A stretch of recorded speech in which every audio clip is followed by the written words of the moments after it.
Auto cab డ్రైవర్లకు 15,000 ఆర్థిక సాయం అందించే పథకం ప్రతిపాదనలకు రాష్ట్ర మంత్రివర్గం ఈరోజు ఆమోదం తెలిపింది.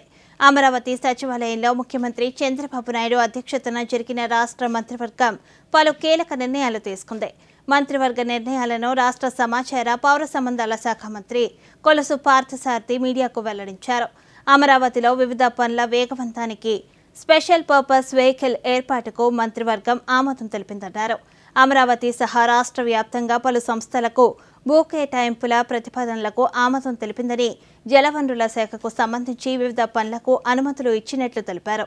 కార్వాన్ పర్యటనానికి అమృత పథకం 2.0 పనులకు మంత్రివర్గం ఆమోదం తెలిపిందన్నారు. సంతోషంగా ఆమోదించి పథకాన్ని వినియోగించుకుంటూ మనం కూడా చూస్తున్నాం.